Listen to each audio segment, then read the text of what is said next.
Learning is indeed a fun with Learn Easy Swayam. Welcome back friends in our channel Learn Easy Swayam. इयत्ता 10वी इतिहास विषय पाठ 3 मधील ऑलरेडी आपण 4 व्हिडिओ अपलोड केलेले आहेत. आज आपण आपला 5वा आणि या धड्याचा शेवटचा भाग अपलोड करत आहोत. नक्कीच चॅनल पाहत राहा आणि उपयोजित इतिहासात नैसर्गिक आणि सांस्कृतिक वारसा व्यवस्थापन कसे महत्त्वाचे ठरते हे आपण आज पाहणार आहोत. तत्पूर्वी विद्यार्थी मित्रांनो, नक्कीच चॅनल लाईक आणि सबस्क्राईब करा, शेअर करा आणि कमेंट करत राहा. तुम्हाला व्हिडिओ कसे वाटले, काही सुधारणा अपेक्षित असतील तर त्याही सांगा, किंवा पाठाखालील प्रश्नांच्या संदर्भातील काही प्रश्न असतील तरी निश्चित विचारा.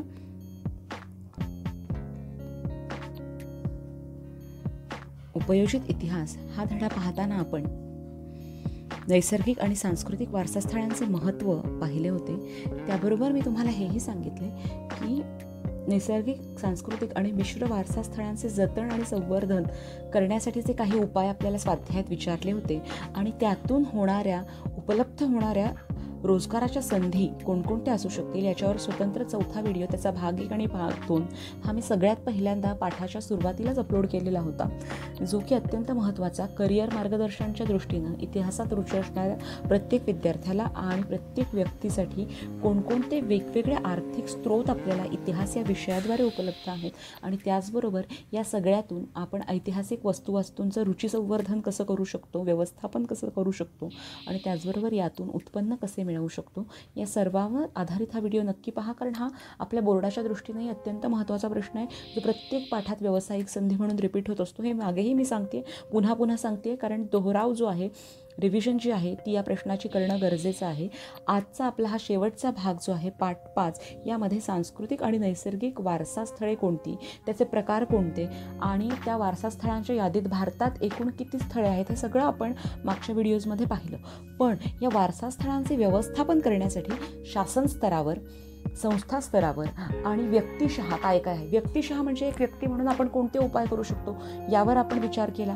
त्यानंतर आता शासन कोणत्या स्तरावरून आणि कोणत्या माध्यमातून हे व्यवस्थापन करतं, या वारशांचं संवर्धन आणि जतन करण्यासाठी कोणत्या शासकीय संस्था आहेत, हे सगळं आपण बघणार आहोत. बघा, भारतातील सांस्कृतिक, जागतिक आणि नैसर्गिक तसेच वारशांचे जतन आणि संवर्धन आणि व्यवस्थापन करणे हे देखील उपयोजित इतिहासाचे एक प्रमुख अंग आहे. म्हणजे जतन संवर्धनाबरोबर या सगळ्याचे व्यवस्थापन करणे हे सुद्धा महत्त्वाचे आहे आणि हे जतन आणि संवर्धन करण्याचे काम भारत सरकारचे संपूर्ण देशाचे एक पुरातत्व खाते करते आणि त्याचबरोबर प्रत्येक राज्यात या पुरातत्व खात्याची स्वतंत्र खाती अस्तित्वात आहेत, जे की जतन संवर्धनाचं काम करत असतात. उपयोजित इतिहासाचे प्रमुख अंग म्हणून नैसर्गिक वारसास्थळांचे जतन आणि संवर्धन हे आपण पाहिले. पण यांचे जतन करणे यासाठी काय गरजेचे आहे, तर भारत सरकारचे पुरातत्व खाते याचे व्यवस्थापन बघते. त्याचबरोबर प्रत्येक राज्य सरकारची पुरातत्व खाती सुद्धा उपयोजित इतिहासाद्वारे जागतिक सांस्कृतिक वारसास्थळांचे जतन आणि संवर्धन करण्यासाठी कार्यरत असतात. याला राष्ट्रीय अभिलेखागार जो आहे त्याचं साधारण जे महत्त्वाचा लोगो आहे तो मी तुम्हाला इथे दाखवलेला आहे आणि या 2 खात्यांची नावं आपण लक्षात ठेवायची. आणि शिवाय या 2 खात्यांच्या अन्वये जर तुम्ही पाहिलं तर सांस्कृतिक आणि नैसर्गिक वारसास्थळांच्या जतन आणि संवर्धन प्रकल्पांमध्ये उपयोजित इतिहासाचं काय स्थान आहे आणि जतन संवर्धन प्रकल्पामुळे कोणत्या गोष्टी साध्य होतात, किंवा नैसर्गिक आणि जागतिक वारसास्थळांच्या जतन संवर्धन करताना उपयोजित इतिहासाची गरज काय किंवा त्याचे महत्त्व प्रतिपादित करा, अशा वेगवेगळ्या अर्थानं एकच उत्तर असणारा एक समान प्रश्न येतो. आणि त्या प्रश्नाच्या अनुषंगानं जर तुम्ही विचार केलात तर या व्यवस्थापनाची गरज काय, संबंधित स्थळाच्या सांस्कृतिक, सामाजिक, राजकीय इतिहासाची जाणीव निर्माण करण्याचे काम उपयोजित इतिहास करते आणि ते उपयोजित इतिहासाचं जे स्थान आहे किंवा उपयोजित इतिहासाचे जे महत्त्व आहे ते महत्त्व आपली व्यवस्थापन समिती वारंवार जपत असते. या प्रकल्पांमध्ये वारसा स्थळांचे मूळ स्वरूप न बदलता जतन आणि संवर्धनाची कामे करणं शक्य होतं. म्हणजे हे नैसर्गिक वारसा स्थळं जे आहेत त्यांचे संवर्धन प्रकल्प हाती घेतले जातात. साहजिक आहे, हे प्रकल्प जे आहेत ते काही स्वतंत्र जे प्रायव्हेट NGOज असतात, म्हणजे काही स्वयंसेवी व्यवस्थापन संस्था असतात, त्याही हाती घेतात. पण त्यांना पूर्णतः भारत सरकारच्या पुरातत्व खात्याची परवानगी घ्यावी लागते. शक्यतो भारत सरकारचं पुरातत्व खातंच आपल्या भारतीय वारसा स्थळांचं जतन आणि संवर्धन प्रकल्प हाती घेत असतो. परदेशात NGOजद्वारा हे काम केलं जातं, पण भारतात मात्र आपली पुरातत्व खाती अगदी राज्यस्तर आणि भारतीय स्तर दोन्हीवर सतत कार्यरत असतात. मग हे प्रकल्प का बरं ही आपले व्यवस्थापन समिती, ही व्यवस्थापन करणारी पुरातत्व खाती हातात घेत असतील? बघा, या प्रकल्पांमुळे काय होतं तर वारसा स्थळाचं मूळ स्वरूप कुठेही बदललं न जाण्याची शाश्वती मिळते आणि त्याचं जतन आणि संवर्धन करून हे काम, मूळ स्वरूप जपण्याचं काम करणं शक्य होतं. सामाजिक जडणघडण, मानसिकता, त्याच्यापुढे असणारी वर्तमानातील विविध आव्हाने, स्थानिक लोकांच्या अपेक्षा, या सगळ्यांचा आढावा या प्रकल्पांमधनं घेता येतो. आणि हे प्रकल्प जेव्हा हाती घेतले जातात तेव्हा स्थानिक जनसमुदायाच्या भावना त्या वारशाप्रती, त्यांच्या ठिकाणी ते राहतात त्या आजूबाजूच्या वस्तीत तो वारसा असल्यामुळे त्यांची अभिमान जागृती जी असते ती अधिक असते तुलनेनं इतर ठिकाणांमधील लोकांपेक्षा. त्यामुळे त्यांच्या भावना दुखावल्या जाणार नाहीत याची पूर्णतः काळजी घेत हे वारशाचे जतन संवर्धन प्रकल्प ही व्यवस्थापन खाती हातात घेत असतात, जे की लोकांच्या भावनांशी निगडीत असणारे प्रश्न असतात. आणि हा वारसा जपला जावा यासाठी ची तळमळ जी असते ती त्या लोकांमध्ये अधिक असते. पण परिणामी काही वेळा बरेचदा याला राजकीय स्वरूप देण्याचा प्रयत्न केला जातो किंवा सांस्कृतिक आणि धार्मिक बाबीतूनही वारसास्थळे महत्त्वाची ठरतात. अशा वेळी सुद्धा जतन संवर्धन करताना प्रकल्पांचं व्यवस्थापन, कशा पद्धतीनं ते प्रकल्प पुढे न्यायचं हेही फार गरजेचे असते. स्थानिकांची परंपरागत कौशल्य आणि उद्योगांना चालना देऊन विकासाचे पद्धतशीर नियोजन या व्यवस्थापनाद्वारे करता येतात. म्हणजे नैसर्गिक आणि सांस्कृतिक वारसास्थळांच्या व्यवस्थापनाद्वारे काय काय साध्य होतं तर या सगळ्या गोष्टी साध्य होतात. आणि शिवाय या चारही गोष्टी साध्य होण्याबरोबरच आपल्याला आर्थिक रोजगाराच्या संधी स्थानिकांपर्यंत पोहोचवता येतात.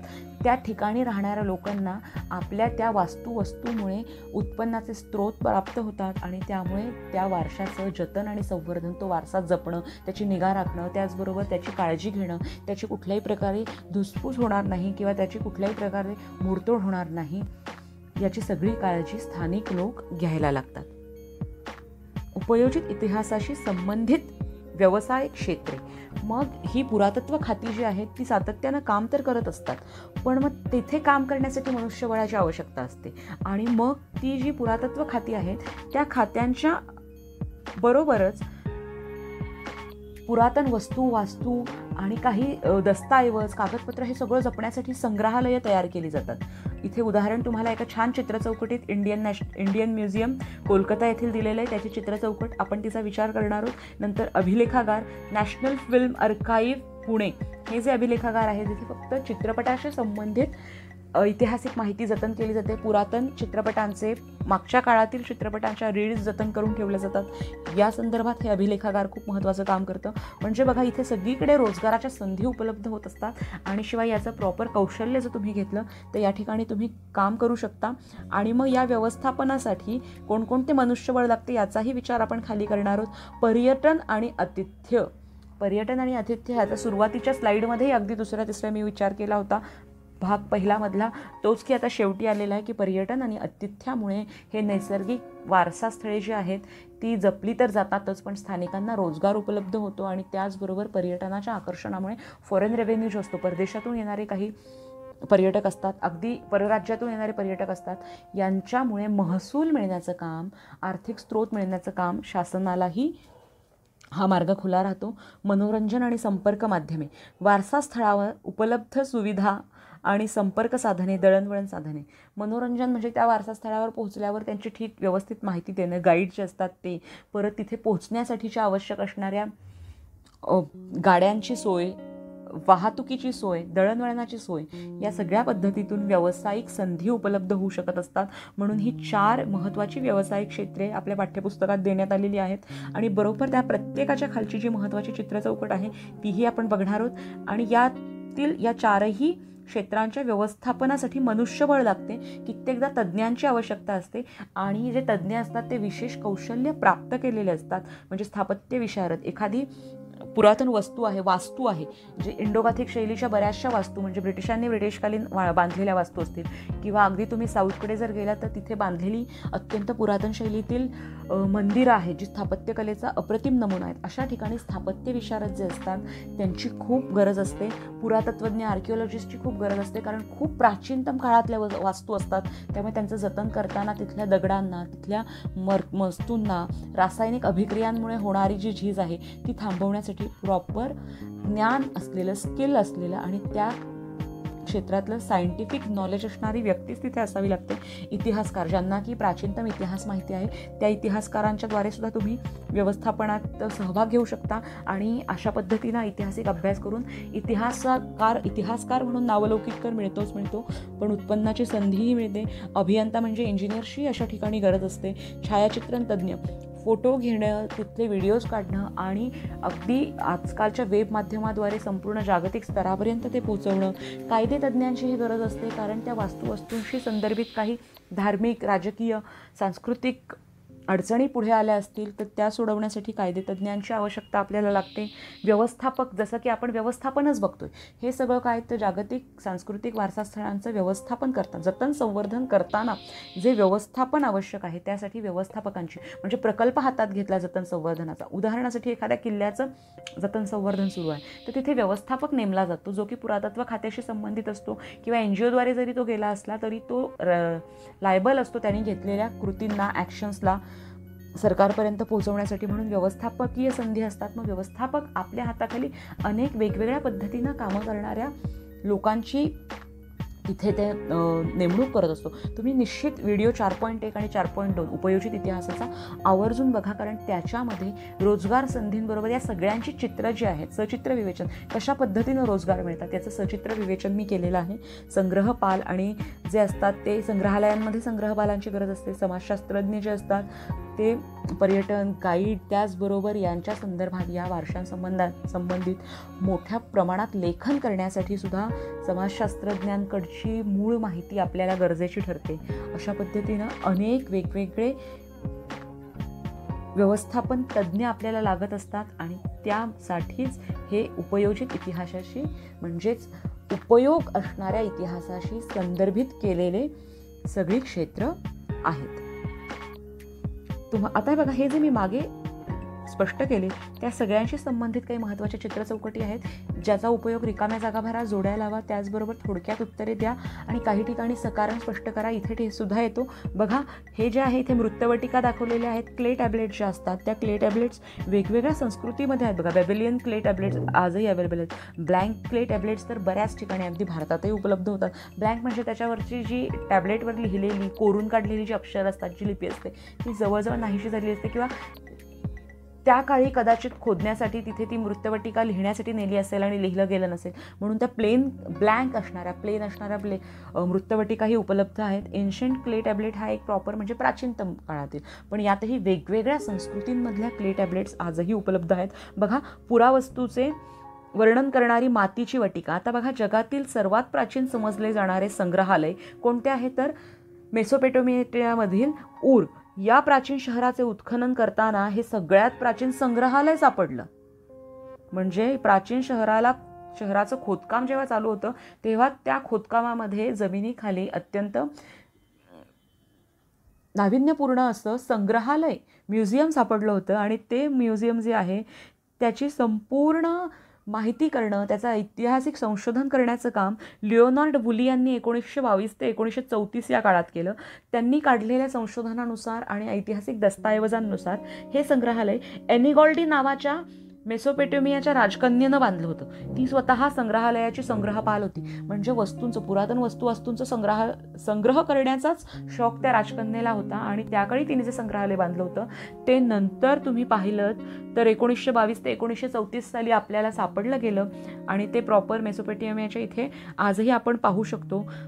या संग्रहालयात सापडलेल्या प्राचीन वस्तूंसोबत त्या वस्तूंचे सविस्तर वर्णन करणाऱ्या मातीच्या वटिकाही त्या संग्रहालयात सापडल्या. म्हणजे तत्कालीन लिखाणाची शैली कागदावरचं उपलब्ध नसावं म्हणून मातीच्या प्लेन विटांवरती ते खोदकाम कोरीव काम करून त्या काळच्या लिपीमध्ये तिनं लेखन करून ठेवलं होतं की या संग्रहालयात काय ठेवलं. म्हणजे अत्यंत रोचक मनोरंजक अशी माहिती आणि इतिहासाचं एक पूर्ण नवदालन खुलं करून देणारी जी माहिती आहे ती या संग्रहालयाद्वारे मिळते. आता बघा, कोलकाता म्युझियमचा जो मी उल्लेख केला होता ते म्युझियम कोलकाता येथे असणारे इंडियन म्युझियम याची स्थापना एशियाटिक सोसायटीतर्फे सन 1814 मध्ये झाली. नॅथॅनियल वॉलिक हे डॅनिश वनस्पतीशास्त्रज्ञ याचे संस्थापक आणि पहिले संग्रहपाल होते. इथे दिलेले संग्रहालयाचे छायाचित्र 1905 सालचे आहे. हे सगळं पुस्तकातली तुमची प्रॉपर्टी जी चौकट आहे ती मी दाखवली, पण आता तुम्ही महत्त्वाचं लक्षात घ्या, ह्या अशा पद्धतीच्या चौकटीवर तुम्हाला परिच्छेदाचे वाचन करा आणि खालील प्रश्नांची उत्तरं द्या. म्हणजे 4 मार्काचा हा प्रश्न येऊ शकतो. या संग्रहालयाचे 3 प्रमुख विभाग होते आणि त्या 3 प्रमुख विभागांच्या अंतर्गत 8 उपविभाग होते. 3 प्रमुख विभाग कला, पुरातत्व आणि मानसशास्त्र होते. तर 8 उपविभाग कोणते होते ते बघा: जतन, प्रकाशन, छायाचित्र, प्रदर्शन, सादरीकरण, प्रतिकृती निर्मिती, प्रशिक्षण, ग्रंथालय आणि सुरक्षा. म्हणजे अत्यंत ॲडव्हान्स, ज्याला आधुनिक म्हणता येईल अशा पद्धतीनं या संग्रहालयाची निर्मिती भारतामध्ये कोलकाता या राज्यामध्ये करण्यात आली होती आणि त्याचं नाव इंडियन म्युझियम हेच ठेवण्यात आलं होतं. एशियाटिक सोसायटीनं ही स्थापना केली होती. या पद्धतीनं छोटे छोटे 4 मार्काचे प्रश्न निश्चित तयार केले जाऊ शकतात. 2 मार्काचा जो प्रश्न आहे त्याच्यात उपयोजनात्मक काही ना काहीतरी, की बघा इथे विभाग दिलेत, मग उपयोजनात्मक 2 मार्काचा जो प्रश्न आहे तो विद्यार्थ्यांना फिरून विचारला जाईल. कोणकोणत्या रोजगार संधी उपलब्ध होतील. म्हणजे जतन संवर्धन करणारे तज्ज्ञ, प्रकाशन लिहिले तर प्रकाशक, छायाचित्र लिहिले तर छायाचित्रकार.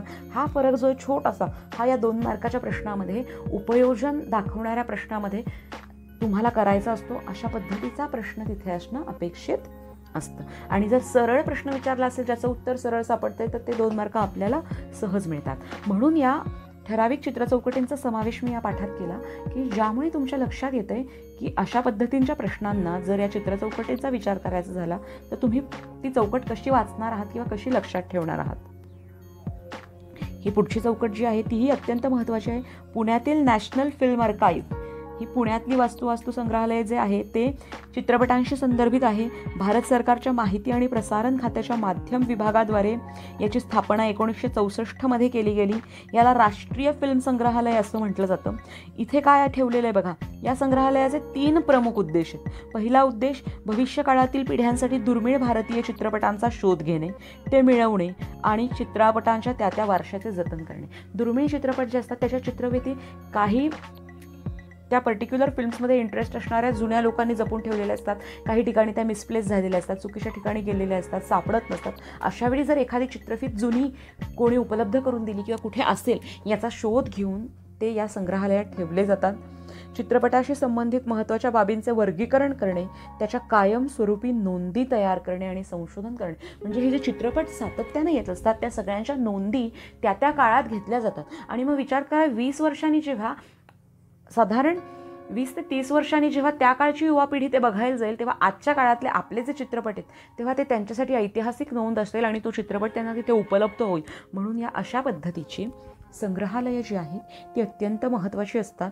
चित्रपट संस्कृतीच्या प्रसाराचे केंद्र प्रस्थापित करणे, या संस्कृतीचा प्रसार करणे आणि त्या प्रसाराद्वारे भारतात तयार होणाऱ्या चित्रपटांना जागतिक स्तरापर्यंत पोहोचवण्यासाठी अत्यंत महत्त्वाचं कार्य हे अभिलेखागार जे आहे हे करते. मुळात आता हे चित्रपटाशी संबंधित अभिलेखागार आहे. अभिलेखागार प्रत्येक वेळी चित्रपटांशी संबंधित असेल असं नाही. मग अभिलेखागारामध्ये काय काय असतं बघा. 2.2 हा जो प्रश्न आहे तो तुमचा त्याच्या संदर्भात आहे. अभिलेखागारामध्ये कोणकोणत्या गोष्टींचे जतन केले जाते. अभिलेखागारामध्ये जुनी कागदपत्रे, फक्त जुनी कागदपत्रे असणार आहे. भारत इतिहास संशोधक मंडळात जर गेलात तर तिथे कित्येक जुनी कागदपत्रे मिळतात. शिवाजी महाराजांच्या मोडी लिपीतले अत्यंत जुने पुरातन लेख तुम्हाला तिथे पाहायला मिळतात. मागच्या धड्यामध्ये मी तुम्हाला साधारण बखरींचा उल्लेख केला होता. त्यातल्या बखरींचे जुने जे बखरींचे मूळ प्रती ज्या आहेत त्या प्रतींची अगदी जीर्ण झालेली का होईना पण आपल्याला काही ना काहीतरी पुरावा ठेव तिथे तुम्हाला पाहता येते. कागदपत्रांची दप्तरे, जुने चित्रपट, म्हणजे जवळजवळ 3 ते 4 त्यांनी दिले. 3 दिलेली आहे. तिथे कोणत्या वस्तू जतन करून ठेवतात? जुनी कागदपत्रे, दप्तरे, जुने चित्रपट.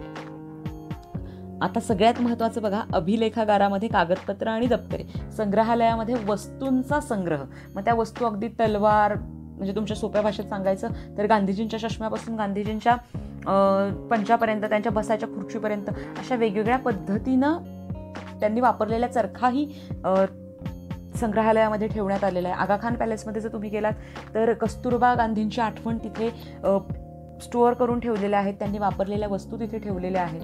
मग संग्रहालय आणि अभिलेखागार यातला फरक पहिल्यांदा, अभिलेख, लेख, लिखाण, दस्तऐवज, दप्तर, कागदपत्रे, आणि संग्रहालय, संग्रह कशाचा तर वस्तूंचा.